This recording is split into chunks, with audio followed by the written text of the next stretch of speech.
જય માતાજી મિત્રો, જય દ્વારકાધીશ। આજના વિડીયોમાં હું તમને એવી વસ્તુ બતાવવાનો છું કે તમે વિચારશો કે ના વાત સાચી છે, તો પહેલાના જમાનામાં કેવી વસ્તુ વપરાતી એ તમને હું બતાવવાનો છું। તો મિત્રો ચલો આવો હું તમને એ વસ્તુ બતાવું। તો મિત્રો જુઓ, આવા જવાબ આને બતાવો, આને આખું બતાવી દો। તો મિત્રો આ વસ્તુ એ છે કે તમે વિચારશો કે આ શું હશે આવું। અત્યારના માણસો જે જોતા હશે ને, જેને ખબર નહીં હોય ને, વિચારમાં પડી જશે કે આ વસ્તુ શું કામમાં આવતી હશે। તો હું તમને બતાવી દઉં કે આ વસ્તુ શું કામમાં આવે છે। જેને ખબર છે એને તો ખબર પડી જ ગઈ હશે, અને જેને ખબર હોય ને કોમેન્ટ કરજો કે આને શું કહેવાય, બરાબર। તો મિત્રો આ જે છે ને એ છાશ વલોવવાનું એક આ હથિયાર છે, છાશ વલોવવા માટેનું। તો તમે આને છે ને આવડું બહુ મોટું માટલું આવે, બહુ મોટું આવે, જેને કે એને મોટો કાળવો કહેવાય, આખું મોટું કાળી ગોરી જેવું। તો એ ગોરીની અંદર છાશ ભરવાની, અને એ છાશની અંદર આને મૂકવાનું, અને પછી આ છે ને તમે જુઓ ને અહીં દોરી ભરવામાં આવે, અને દોરી ભરવી અને આ રીતે ખેંચવા, નીચે જુઓ તમે, નીચે આ રીતે ફરે છે।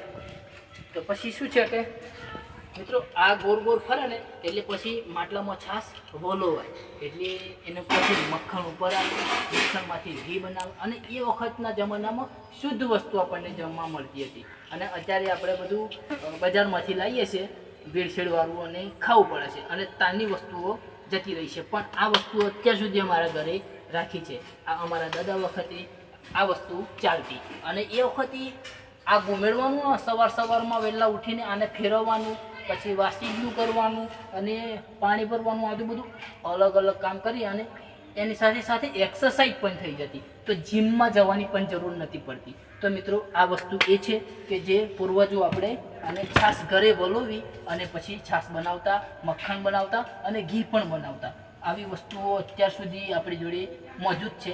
અને એક બીજી વસ્તુ હું તમને બતાવું કે અત્યારે આપણે ઘઉં, બાજરી, મકાઈ જો આપણે દરાવવા જવું હોય તો એને આપણે ફ્લોર ફેક્ટરી મશીનમાં જવું પડે, ઘંટીમાં દરાવવું પડે। અને પહેલાંની જે આપણે ગઈડિયા હતા, આપણા પૂર્વજો, એ કઈ રીતે દરતા એ હું તમને બતાવું, એ કઈ રીતે ઘરે દરતા હતા, અને એનો લોટ બનાવી અને એ ખાતા। તો મિત્રો ચલો હું તમને એ પણ વસ્તુ બતાવી દઉં। હા, તો મિત્રો આવો, આવા જાઓ।